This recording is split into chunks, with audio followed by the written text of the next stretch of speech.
March 24th, 2022, Webster Town Board Workshop. We have 3 agenda items tonight. We will start out. Our first agenda item is a presentation by Braden Connard, our Director of Human Resources here, and the Aetna Medicare for Town Government Retirees. Hi, Braden. Hello. So thank you for having me. The specific item is the proposed intermunicipal cooperation agreement among and between 18 municipalities that form the Finger Lakes Health Insurance Municipal Trust. And by way of background, that is an organization that was formed somewhat over 10 years ago to bring bulk purchasing value to health insurance. And so instead of each municipality purchasing health insurance on the individual market, banded together and purchase it all as a group, and each organization is responsible for their own claims. But that has been incredibly successful over the past decade, with a health insurance growth rate of the single digits. So that's well established, and the town has a long history in that program. So one of the things that that group talks about is, what else can we do? And so last spring, they, through their broker, put out an RFP with regard to Medicare plans. And so for our retirees, when they become 65 or otherwise Medicare eligible, they have to transition from their health insurance onto Medicare. And so the town has historically purchased off the group market from MVP, a Medicare plan. And so, you know, that's what most towns do. They got bids back, and the bids demonstrated significant savings that was available. And so we've gone ahead and are going through the implementation process. Some of the key things about that RFP, though, is that the providers that were bidding to provide that service had to meet the existing plans. So sometimes in health insurance, the way that you have to save money is by shifting the cost between the employer and the employer, or between the patient and the doctor, right? The results of these plans are that, you know, the co-pays, the deductibles, the drug benefits are matched. So therefore, it allows each of these municipalities to make a change that has no negative effect on the retirees, but yet obtains savings for the town. So just in round figures, it will save have an annualized saving rate in 2022 of $218,000. That's a 56% rate reduction by group buying, instead of buying on the individual market. So the power of competitive pricing and the marketplace has worked. In order to make this work, though, we have to enter into an intermunicipal cooperation agreement with all of the municipalities. And so that's the document that is in front of you. And essentially, intermunicipal agreements are authorized under section 119-0 of the General Municipal Law, and the procurement of health insurance by municipalities for employees and retirees is authorized under section 92A of the General Municipal Law. So the transition is well underway. We have sent a notification letter from the town to all affected retirees, round numbers approximately 70. They have received a welcoming packet from Aetna, and by this point they should have their new enrollment cards, because the effective date of coverage is April 1st, and there's been 4 webinars. We avoided planning in-person events because at the time of the planning, we were in the middle of Omicron, and so it was unknown as to whether that would be a good thing or not a good thing. So we went with virtual, and there's a dedicated call center so that people can get their individual questions answered for coverage. So I would, my request respectively of the board would be to authorize the supervisor to execute the intermunicipal cooperation agreement in advance of April 1.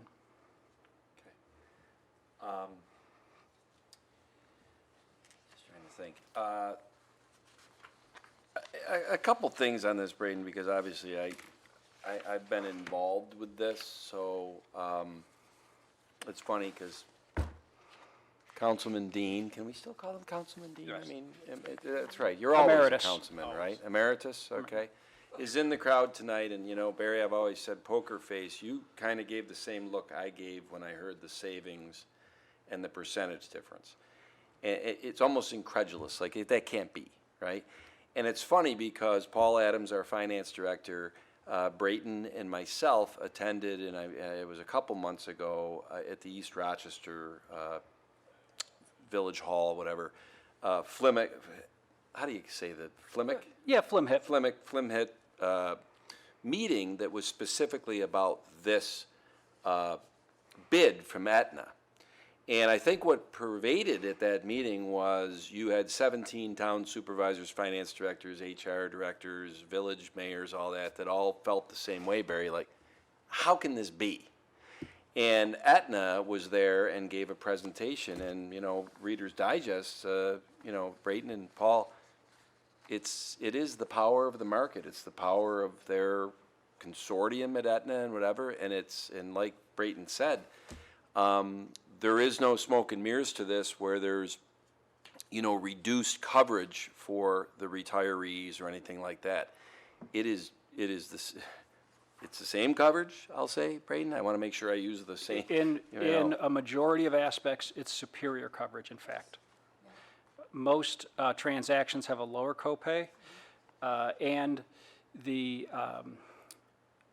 traditionally there had been a geographic limitation that was basically New York State, not all of the state, but New York State. So if you were a retiree and you permanently relocated to someplace else,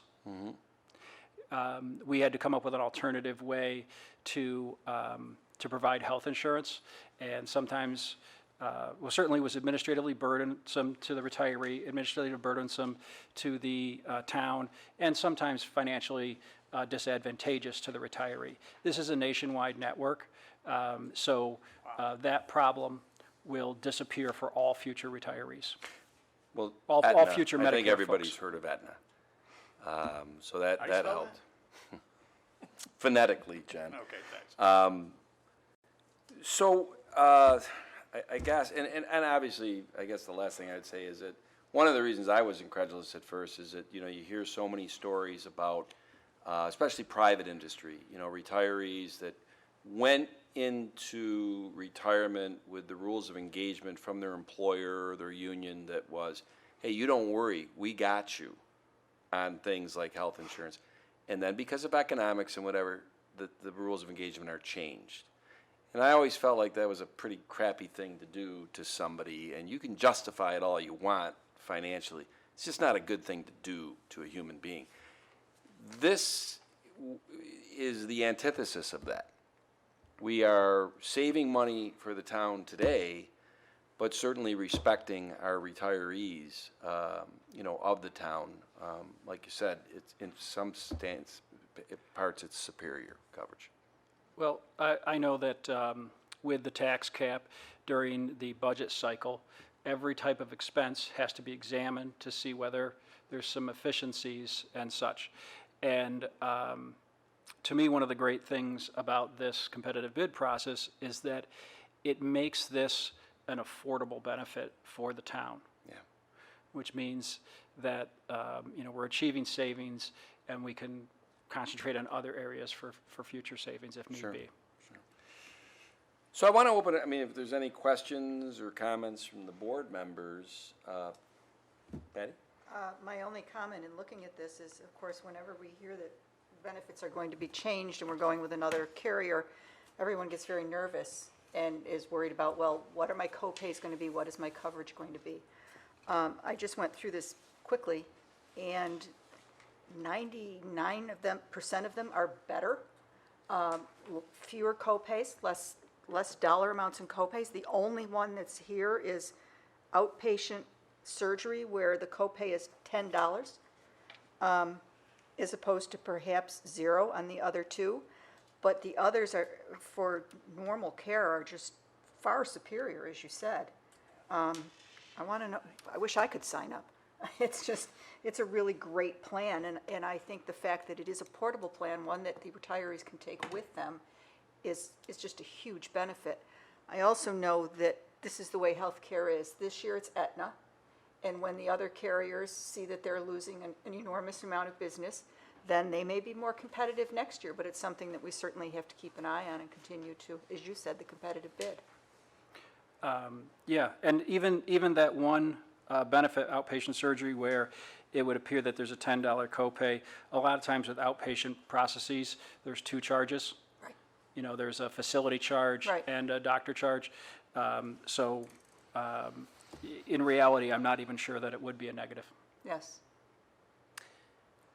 Now, I know that Attorney Genesi is going to be running late today, and he's doing so for a very good reason. He's Yes. doing something that's town-oriented, so he'll be in. But, you know, tonight's a workshop. It's the 24th. I know we have a special workshop next Thursday, the 31st, regarding Sandbar Park bids that'll be coming in.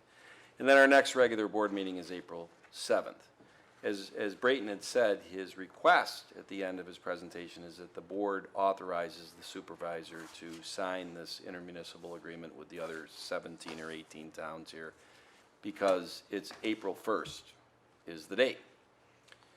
So, I mean, we can do that resolution tonight. Somebody else would have to make the motion, because I'm the supervisor. I shouldn't be making a motion to authorize me to sign the contract. We could wait till the 31st and augment the 31st agenda. If we wait until the 7th, as my friend Charlie Genesi says, I guess that would be nunc pro tunc, but I also don't want to squirrel this, for lack of better terms, Brayton, so I'm reluctant to wait till the 7th.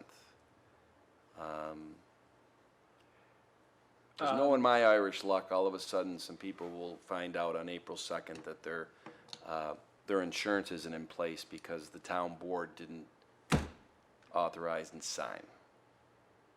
Is that cynical?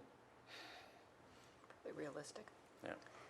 Is this something that you feel Attorney Genesi should look at before you sign? No, I know Has he seen it? yeah, that's not the issue. It's just, Well, I you would know. suggest sooner than later. I Right, don't I think mean, this is I won't make that motion. anything that the I beg board your is pardon? disagreeing with. If we're all in agreement, I will make the motion to authorize Please you do. to. Okay. you ready for this?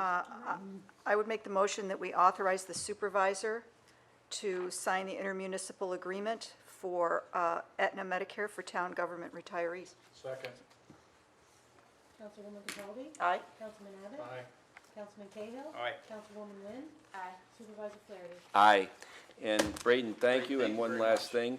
When Patty said she wishes she could get this insurance, she can't get it because we will not allow her to retire. Just for the record. Oh, and all also right? board members don't get Board members don't. medical insurance. Well, So- that's a technicality. I'm just saying that when you said, you know, it's a retiree thing and you're not retiring. So that's that. You know, Barry, you pulled that on us, but I'm not letting that, well, anyway. Anyway, Yes, and I already got my card in the mail. look at you. Well, that's because you were in the highway department, not because you were a councilman. Yes. Right? Braden, thanks. Fine job as usual. And we're right on time. Our second agenda item tonight is a presentation and discussion of future event traffic control options. It's going to be led by, I think, the Honorable Chief Dennis Colmeyer.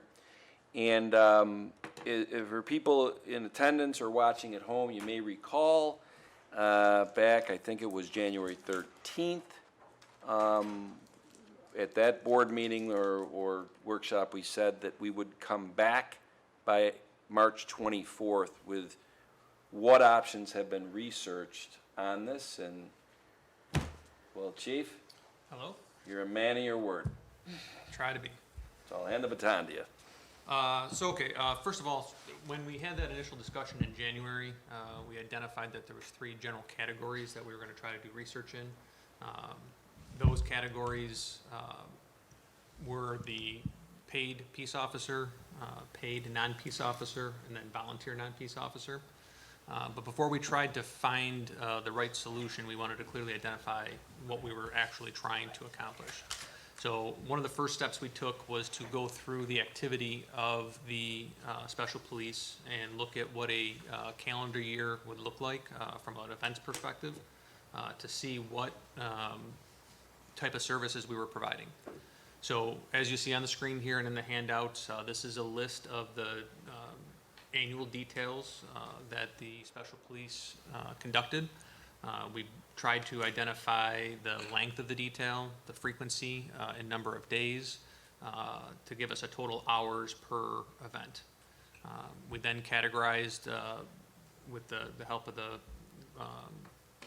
committee from the former special police to identify what resources they would assign to these details and then come up with the projected hours.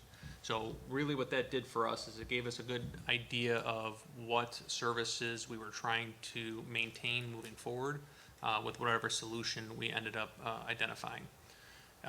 The only kind of caveat is down at the bottom. There's 3 categories for emergency call-ins. Those are annual details. Those are very situational. So there's some years where those numbers would probably be hit, and there's other years where they may not, or there may be years that they're exceeded.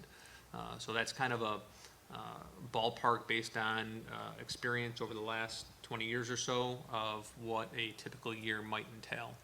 So we ended up with a total hour commitment from the special police to be just under 1,300 hours there, so 1,293. So that gave us an idea of what we were looking to accomplish. So like I said, we looked at peace officers that are paid, paid employees that are non-peace officers, and volunteer non-peace officers. And we went through an option analysis to try to identify what requirements would come with each option and what were the pros and cons of those options. So starting at the top with the paid peace officer, as we know from our previous discussion, New York State doesn't allow volunteer peace officers, so that is the only option for the peace officer category. With that comes the powers of arrest, use of force, non-lethal weapons, all of the power and authority that comes with a peace officer's position. One of the discussion points with that level of authority is whether that is what the board desires in the unit that gets created, whether they are looking to have a supplemental body of employees that have the power of arrest outside of the police department, or under the police department outside of the police officers. Because of the duties and responsibilities that come with that position, we felt it would be appropriate to have a full law enforcement uniform. Some of the pros of having that level of position is that compared to our previous discussion, they are covered by workman's comp because they're employees. It might aid in recruitment and retention because of the interest in that type of position. It would allow the town to have a broad scope of services and training's highlighted on both the pros and cons because with additional power and responsibility comes an increased level of training. So with that amount of training that the special police go through, that's potentially a benefit. Some of the negatives that come with that option are the cost. As we saw historically, the special police attended an academy. We talked about the academy hours now being elevated to 190 hours for the onboarding. So that's not annual, that's to obtain the peace officer certification. With that comes the cost of paying them to attend the training. So where previously they were attending that as volunteers to get their certification, they'd get paid for that. And we'll get into a cost analysis in a couple minutes. So that cost would cover the personnel, the training, and the equipment associated with that option. One of the other cons is risk. So with powers of arrest and having the ability to use force, that obviously elevates the risk and potential activities that the paid peace officers would be involved in. One of the cons is civil service limitations. There's only 2 active civil service titles that allow for paid peace officers. One of them is a part-time police officer, and the other one is a special patrol officer. The special patrol officer is limited to people who are retired peace or police officers appointed from a competitive civil service list. So that would not include any of our former special police officers. So the civil service limitations there, even if we went with the paid peace officer options, basically limits you to retired police officers moving forward. There's a potential for grievances, not having negotiated yet with the union on the impact of having other paid law enforcement entities in the town. And again, the training commitment is 190 hours. For the paid non-peace officers, the level of authority is really to be determined. The initial discussion was about the power and authority of a flag person, similar to other traffic control devices. Since our last meeting, we'll do some research that doesn't appear to be so much of a feasible option. The vehicle and traffic law pretty specifically defines what a flag person is, and it limits that to construction sites, railroad crossings, and escort vehicles. So really the authority to achieve the services we're looking for is something that has to continue to be investigated to try to identify. For uniform, we felt they wouldn't need a full law enforcement uniform. Having something with high visibility and at least enough to convey the minimum level of authority that they're being given by the town. It would also allow them to be covered by workman's comp, and it has a reduced training commitment from the peace officer position. Some of the cons are, again, civil service limitations. The civil service limitations aren't only in title. There is no current title that would fit this appropriate level of authority the town wants to convey, so there have to be something that's created. In addition to that, when it comes to hiring and terminating services, you end up with the protections of civil service for the employees, so it becomes a contested competitive position that you have to go through that entire process. For the volunteer non-peace officer, again, it has the same question on authority. It's pretty similar to the paid non-peace officer position because there would be no expectation of powers of arrest or anything to do with interaction or traffic control. So a visible clothing to provide safety and minimum authority to convey their position in the town. Again, reduced training, and another benefit potentially be lower barrier to entry. By being able to appoint people and have people transition a little bit quicker, it potentially would allow more people to participate in this public events unit.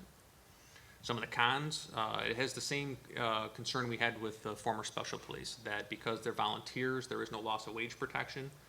So any injury they sustain on their duty for or services for the town would be covered for the medical treatment, but it wouldn't allow for the loss of wage compensation, similar to the discussion we had in January.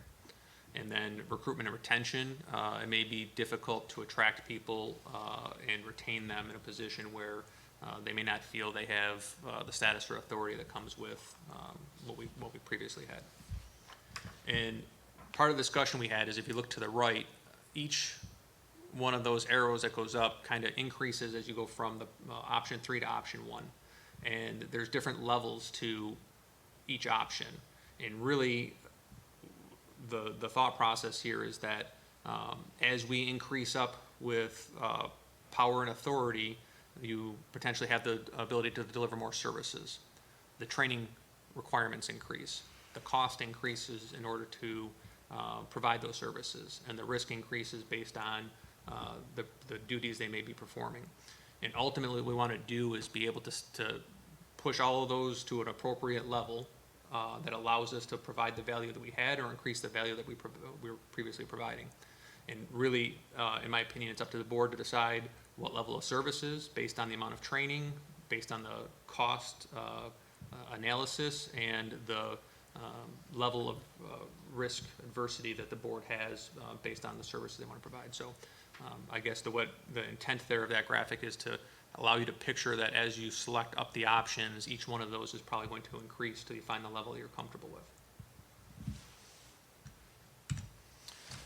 So our next step was try to identify what the cost of those options would be.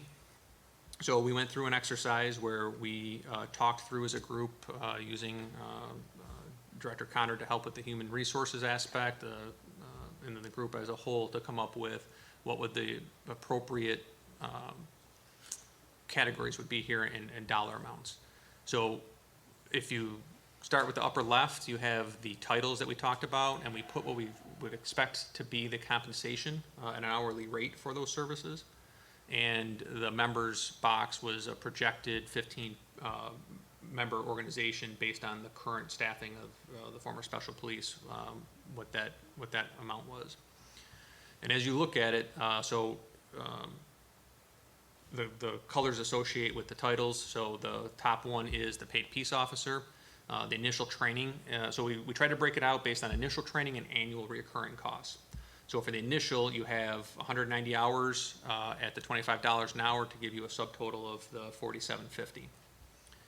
We anticipate about 16 hours of annual training in order to keep them current with the responsibilities and meet any expectations that would be of the organization to make sure we're training our people appropriately, for an annual cost of about $400 per person.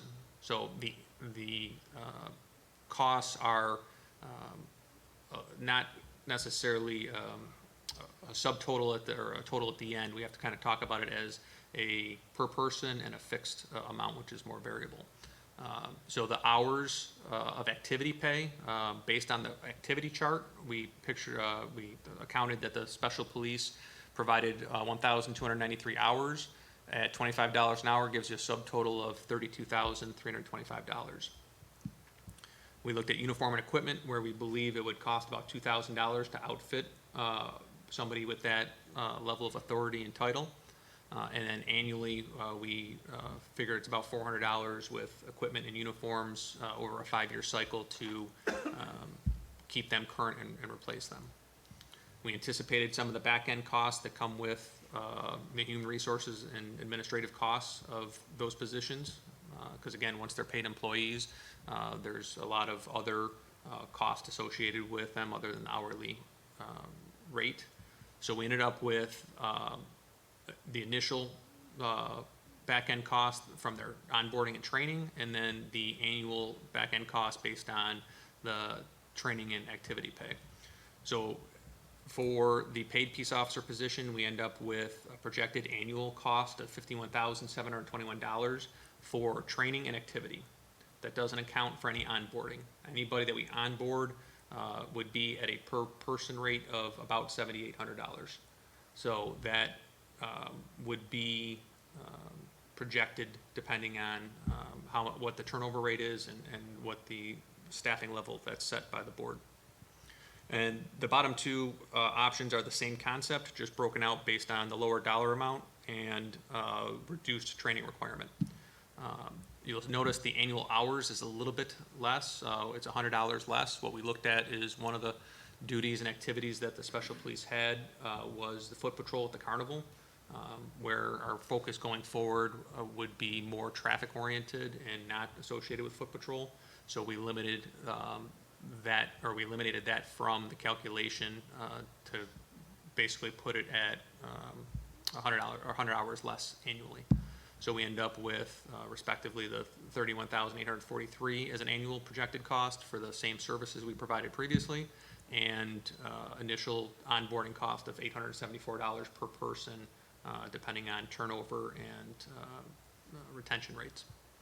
And then obviously for a volunteer option, it's essentially the uniforms and equipment, both initially and then prorated over like a 5-year cycle at $100 per person. So I know I'm talking fast. I'm open to questions. I just have the summary slide to talk about. really what it comes down to is there's more challenges than solutions by the time we got to this point in our discussion.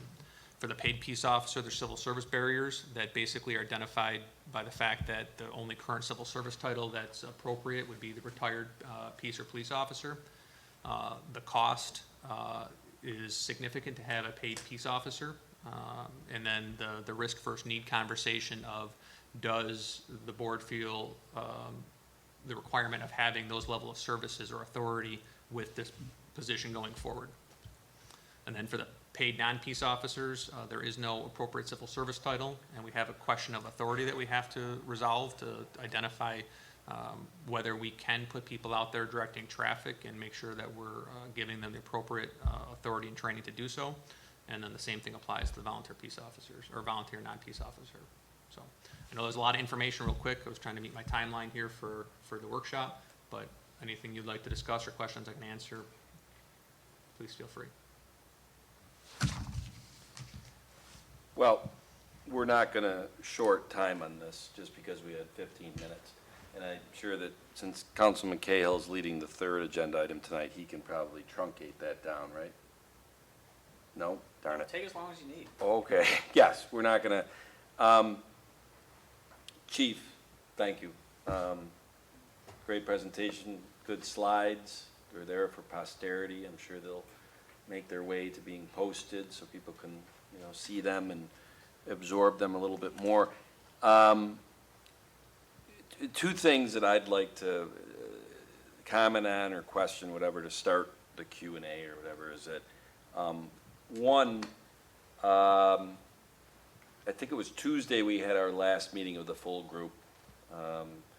Patty's been involved in this, like we said, back on March 13th. Chief, myself, Braden Connard is our Director of Human Resources.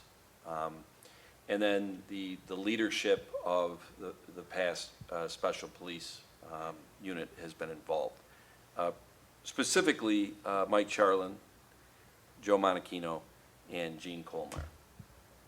And one of the things 2 days ago that we summed up was just the timeline since January 13th. And the one thing I felt pretty good about was that there was a good amount of meetings and a good amount of hours spent on this, both as a group of 7 of us. A lot of those discussions and meetings kind of led to these summaries. So I feel pretty good about the last 2 months as far as the effort put in to vet this. The second thing is, what Chief has shown here is the 3 options that we always were researching throughout this process. At the meeting 2 days ago, we talked about the 4th option. And the 4th option is somewhat shown in the first slide, is that, and I think you have it in the columns, that the Webster Police Department could backfill these events with traffic control that are the annual events. And there's a cost associated with that and whatever. But we said that within that option, is that, does there exist, because through the conversation, and your dad's not here tonight, is he, Dad? No. No. Okay. But I know that Joe and Mike know this, is that, is there an appetite to approach the state legislator government about, I'll call it changing the law that has basically led to this? Braden, how would you describe it, Chief? They're oxymoronic, or it's not structured where it makes any sense. They didn't have the foresight back when how would you describe it? Put you on the spot, Braden. There's statutory conflicts that prevent the continuation of the prior service. And so that's led to the town board being in a situation that is untenable, and for the folks looking for a solution to having to choose from suboptimal choices. Every choice is suboptimal. And so, an arguably better solution would be to have the state legislature resolve the statutory conflicts that they've created over time. And that's an easy process, right, Braden? They can do that in a month. Yeah, there's, I'm just a bill. Yeah, remember that for, yeah, Schoolhouse Rock? Loved it. Exactly, yes. And the thing is, I think that throughout this process, the seven of us, the leadership of the past special police and the town, we all agreed that, you know, I think we were all unified in our belief that this is because there is that statutory conflict. So that is an option.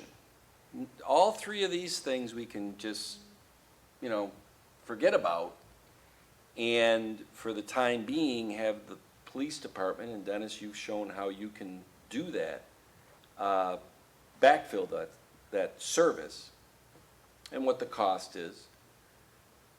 But I don't really, right now, on March 24th, we haven't done enough vetting to understand really how to approach the state government with this. And really, I'll use the term, is it an effort that is tantamount to swinging at windmills, that it'll never get through? Because we just don't know how many of the other 920 towns and however many villages and whatever are really, like, this is a hot topic for them, that they really want to get this statutory conflict resolved, so we all live happily ever after with essentially the structure of the past special police, where it's peace officers and they're volunteer and they, and is that a good way to describe it, Chief? Yeah.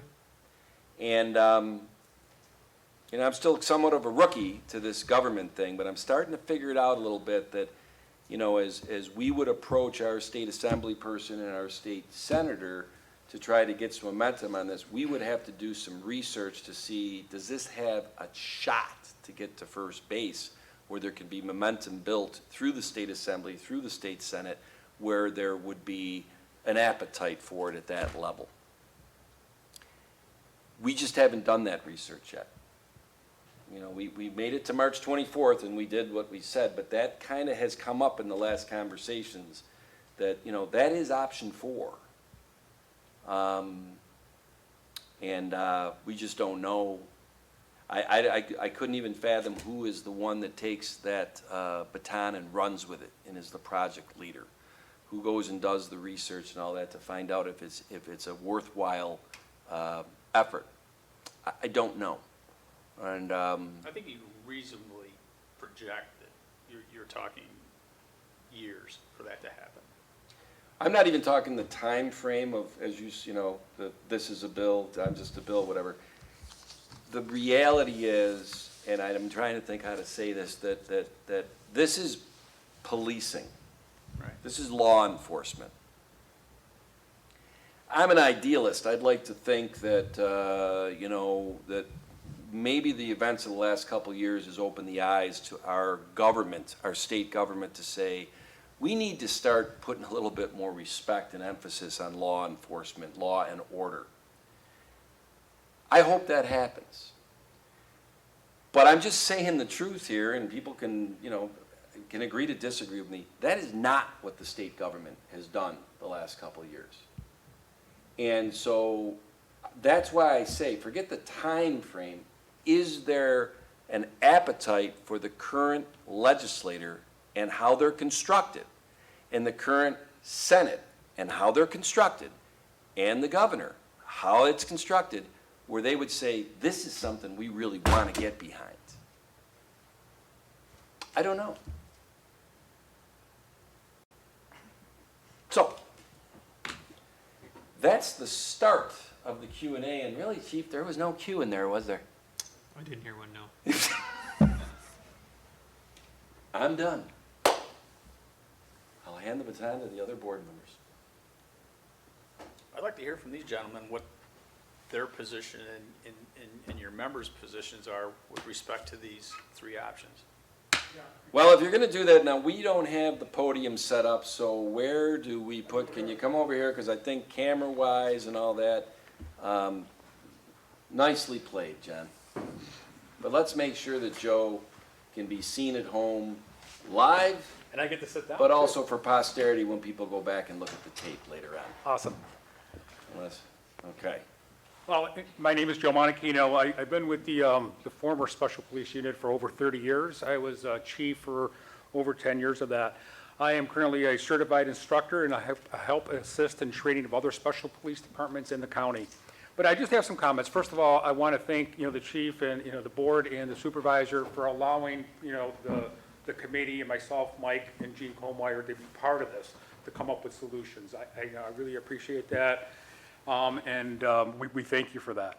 But one couple comments is, we need to think about the future, right? The future is very important. And, I feel there's an opportunity here to make perhaps whatever this new unit will be or not be, bigger, better, and stronger than it was before. Obviously, there's tremendous amount of savings by going to, peace officer paid, right, compared to what it would cost an hourly wage to pay a police officer. We're not going to replace them. That's not, the intention, never was the intention. But, in the day and age that we live now with the emergencies and the threat of war, the Ginna nuclear power plant, all that, we need to build this unit, right, for the future of our town. And I think, depending on what options we go here, but a paid peace officer being one of them, that would help build that for the future at a reasonable cost, even by paying a peace officer. We continue to keep expenses down for public safety, and perhaps we can maybe in the future expand those services even more.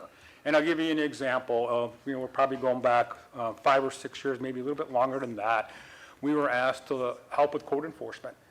And we went out and we really checked every house and business in the town of Webster within, I think it was a week period, and we came back with almost a football field full of unregistered vehicles and, people that had in their possession, junk, so to speak, right? So we were able to do that, with no cost, but even if there is a paid component to it, it's a very reasonable. I think it's important to also remember to, if we can retain our current roster, right, we can maximize the expertise and the training that they have, right? So I know we talked about 190 hours and the cost incurred for that. We have, 15 members that have already, gone through the majority of that training. So the initial startup cost would be zero for that. We're still considered certified peace officers, as the state sees us. And, I think that's up to a period of 2 years. And one thing that I wanted, actually the last thing is that possible transfer to the Webster Police Department is a great advancement resource, right? So we have people that want to get into law enforcement. We're paying them. They're on their best behavior. What a great opportunity to get the best, the cream of the crop and go into, full-time law enforcement paid position. For recruitment purposes and in the future, I think that is, an incredible advancement resource. That's all I really have. I know that, if you look at the financials, and I know we're going to look at all the different options and the board will, but I encourage you to look at those points that I mentioned. Still, even with the paid peace officer and the risks and all that stuff associated with it, the value is there. We had the risk before. There's always going to be risk. Now, as the new unit hopefully comes together, we'll still have those same risks with a cost, but still at a lot lower cost than what, to employ the police department and pay them the overtime over the wage. So that's all I have. I want to continue to keep Webster where life is worth living. Any questions?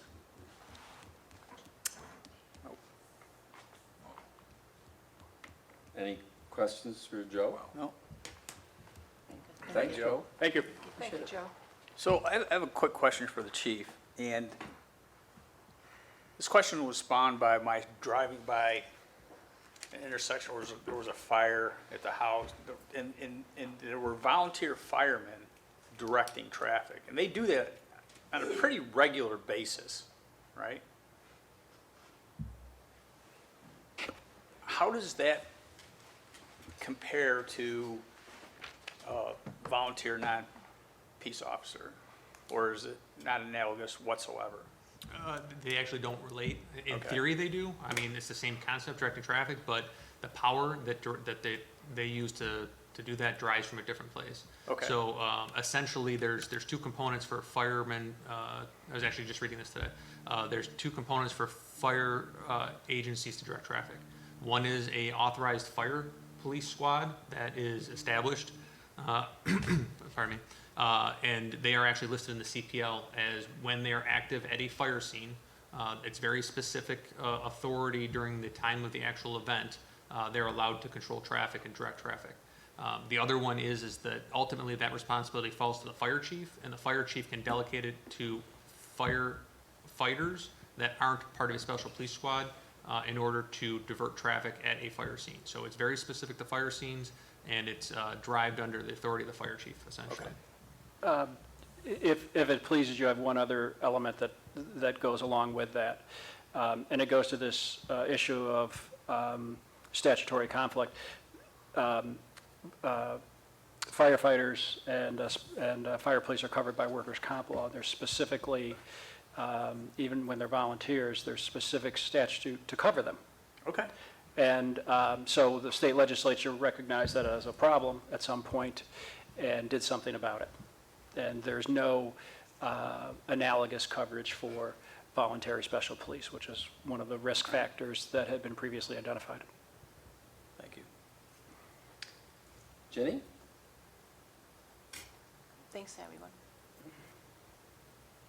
Bill? A lot to digest and review. I mean, we're just getting this today, so it's a lot to look at. Yeah.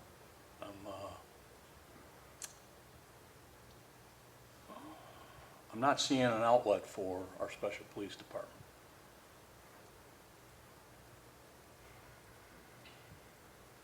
Lot to digest and review. Yep.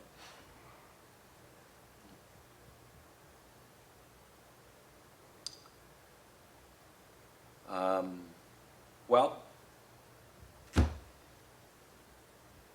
think that concludes that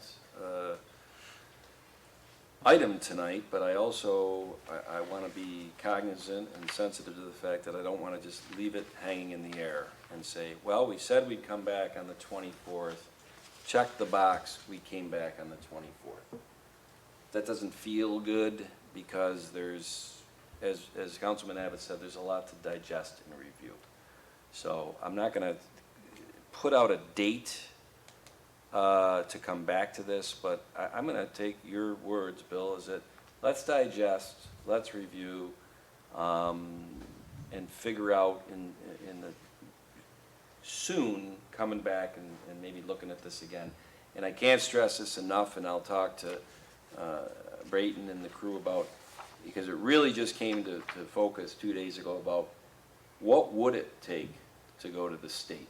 And as you said, John, you can only assume how long that process would be. But like I said, I'm an idealist. You got an election coming up in November of '22. The configuration of the Assembly, Could change the dramatically. Senate, and the governor could be very different. Yes. And from that standpoint, timing is everything. That could be a low-hanging fruit item for them, for a new configuration. I'm going to be very careful with my words, I guess. So we'll be back. I just don't know when. I don't want to make any. It was easy to make the promise that in 60 days we should be able to put in some work, and we did. I feel good about that. I don't know one more what date to question say now. we'll be back to after we absorb and all that, Bill. I do have one more question, and, you know, let me just say that, you know, I really appreciate all the hours that these gentlemen have put into this, and Patty also. My question is, under volunteer non-peace officer, questions of authority, how do we get some type of answer to that question, which is a very reasonable question? Or is it something that the town could establish through a local law? I'm asking the questions out of ignorance. I would be answering out of ignorance. I don't know. I'd have to do some more research on that. All right. Well, I'd be interested in, you know, hearing. And again, thank you for all. And John, all the interesting enough, information. I have a meeting next week with Arundequoit Town Supervisor Rory Fitzpatrick, and I think, Chief, they have a contingent and that is that is essentially our third there, the volunteer non-peace officer, is that correct? Yeah, essentially. So I think there's some limitations on what they're allowed to do, because I think the ultimate conflict comes down to the ability to block traffic and redirect traffic is specifically listed as either a flag person or a police officer Right. in the vehicle and traffic law. And then the flag person is very specifically defined to construction, railroad, or escort vehicles. So, and that's where I don't know if a local law allows for exercising authority of the state vehicle and traffic law. So that's part of the research that needs to be done. And I don't think Arundequoit's crossed that bridge either. I Yeah. believe that their police officers are the ones closing the road, and then they're staffing it or supplementing that with the volunteer non-paid, so. And again, it's a question of trying to get some position that has the authority to meet the needs that we're trying, which is traffic control, with also navigating some of the challenges that the only apparent authority currently right now doesn't fit what we're looking for, and that's the paid peace officer, so. Thanks, Chief. Okay.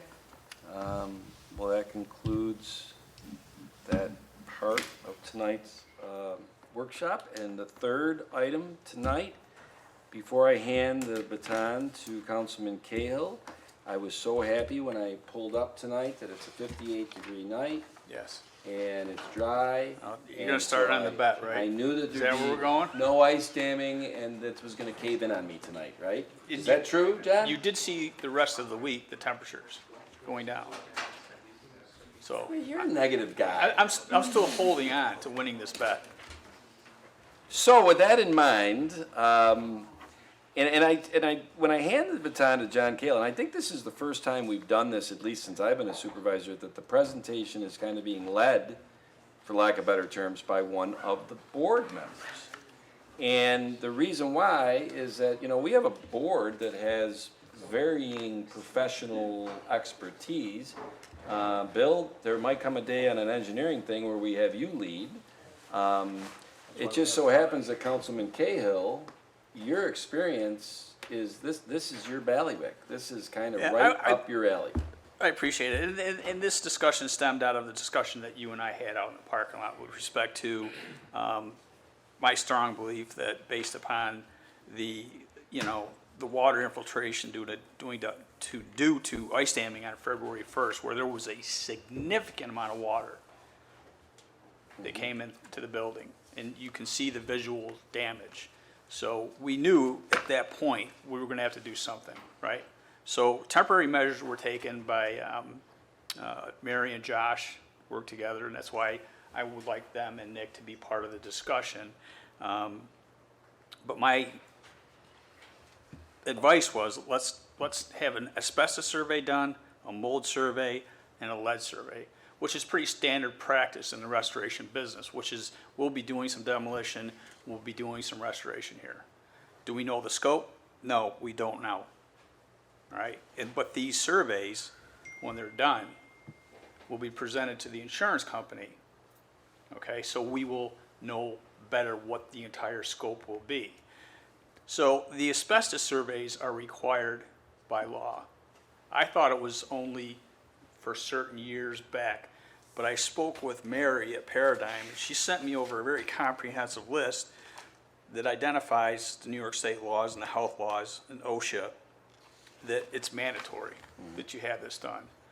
We know that water came into the building, we know that it went on the outside, we would know that it came on the inside between the two walls. Whereas you may not see water damage on the outside, but mold could be present on the inside. So that's the reason you want to have the mold surveys done. You want to know if there's any, what the level of mold is in there, because different people mold can impact them differently. And I know that we had people handing out test kits, and our own employees, by the end of that day, were having sore throats. Now, do I attribute that to mold? Absolutely not, I can't. But this mold survey will tell us that. And the lead surveys are required for any building, I think it was in 1978, Josh? If your building was built prior to 1978, Nick, is that correct? Correct. A mold survey is required. Now, I realize that we just had renovations done down here in 2017. Right, so we can't find any surveys that were done back then. For lead. I'm sure for For lead, any, asbestos, okay. or mold. Okay. So it's always good to complete your due diligence for any loss. And that's standard across the industry. So Josh, you want to briefly explain what the temporary measures were? Sure. We called the contractor that did the original work back in 2017 to come and kind of evaluate potential causes. And they proposed to do a temporary measure, which they completed, which was basically caulking all along a seam at the Right. edge of the metal roof. They did indicate that should get us through this current winter season, but it's obviously not a long-term fix. Right. So we're looking at other options to ensure Yeah. that this sort of thing doesn't happen again. Right. So we brought two different companies in to assess the situation, and one company assessed it. They essentially are both feel that it's heat loss that's causing the problem. Right. I have my opinion on it. I agree with that, but I think there's other measures that we can be taking to, prevent this from happening in the future. And we'll talk more about that later, but Josh and I had a good look at the drawings, and Mary and Josh. So we do have currently two estimates from two different companies. But again, it's very important to have these surveys done. We have 3 companies that have submitted bids for the surveys. I read them briefly this evening. I think that the 2 companies that we used to use regularly, one is more comprehensive with respect to their survey, but I want to do a deep dive into it so we make sure we're comparing apples to apples. And John, just because the 3 bids, Paul's here, our finance Right. director, the asbestos, mold, and lead paint, professional service, procurement policy, best practices. Right. Go out and get 3 companies, and that's what we did. Right. And, which, nicely done. That's different from when we try to get the final remedy Right. thing, because That's a whole different, it'll be more money than the surveys. yes, The- it could be significant, it's going to be significantly more money regardless. But these surveys, we did talk to, Josh and I walked the entire building with the insurance adjuster and identify the areas where the water did come through, okay? And there's a significant amount of square footage that were impacted by that water. So there's a pretty good potential that between those walls there could be mold. But when these surveys are done, all right, they will be forwarded to the insurance adjuster. He's waiting for those surveys. He needs the surveys to do a complete adjustment with respect to the loss itself. So we won't know the scope, and he won't know the scope until he sees the surveys. So I'd like to get 3 of us together, decide which direction we want to go, put that before the board, pass a resolution if required, and then get the company in here that's chosen to get these surveys done as soon as possible so we can continue down the road of a permanent fix to this. And to tell you, I don't even know if a resolution has to be done, because the bids, the range is, for the professional service was around, how much? Like, No, I'm not talking about the survey bids. I'm Oh. talking about the restoration, the oh, demolition and yes, yeah, restoration. we'll have to do a resolution. Okay? Yeah. The insurance yeah, company okay. needs these bids so they can I gotcha. formulate what their I adjustment's got you. gonna be. Okay. Yeah. So that's where we are, and Yeah. thank you, Josh and Mary and Nick, appreciate you coming in. Paul, it's been a lot of help with the insurance company. I did leave a message with Joe Parisi also with respect to prevailing wage. And he emailed me like 5 minutes later. And he's the town He's- insurance. Yes, he's agent, our yeah. insurance representative, very, very quick to get back, so. Yeah, he's good at that. John, is there any connection between the surveyors and the repair contractors? No, So they're basically two separate specialties? Yes. Okay. yeah, there are specialty companies out there that deal with water losses. We'll wait and see what happens, okay? You don't necessarily need a restoration company to come in and do what needs to be done, but it's something to take a look at, because if there is mold and we need to have that demoed, there's specific areas that need to be set up, and it's gonna be pretty difficult to plan, given that this is a court building, and it will be very, very disruptive. So it may be something that may have to happen in stages, but that's, until we get the scope, we really don't know. Right, right. Well, I will tell you this, and I'll hand it off to the rest of the board, but for anybody that doesn't know, I've always said that Councilman Cahill has missed his calling because he is like an investigative reporter that goes down every path to get information. It's really, I gotta tell you, it's impressive. So thanks, John, I'm for just glad kind to of help. taking the seriously. ball and running with You got a it. great team that assists too, and I'll have some further information when Josh and I and Mary can get to the bottom of those drawings. We found some very interesting information. Well, I know you said that when you looked at the original blueprints of how that The roof overhang. needs, they wouldn't have built that today like that. The existing? Yeah, No. right. And That, I but don't- I that don't was, wanna- what was that, 1970 or? I Right. don't know, do you know what it was, They John? probably wouldn't build my house in 1890 the way it's Right. built today, So- so things change, Things change, yeah. standards change. Well, I think we'll have some enlightening information in the next few days, probably a week, but we need confirmation on some drawings. Jenny? No, thank you for your Alright. time and thank you for everyone. I'm just looking forward for the resolution. Yeah. Bill? Engineer Bill? He's doing a good job, keep at it. Well, that is the Wow. ultimate Thank you, compliment Bill. there, Mr. Cahill. Patty? No, we'll see what we uncover. Yeah. How about Charlie? No comment. Good, no guys?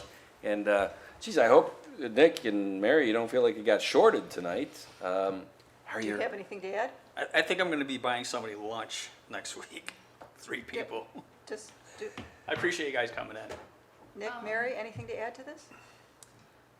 I guess I'll add that it's not just an ice damming issue that we're experiencing. We're also having interior condensation throughout the year. No? You're shaking your head? No, you're right. What? Go ahead. So there's moisture, not just from the outside coming in, but that's developing from the inside. So the damage could be further spread out in the building than just what was shown with the ice damming issue back in February.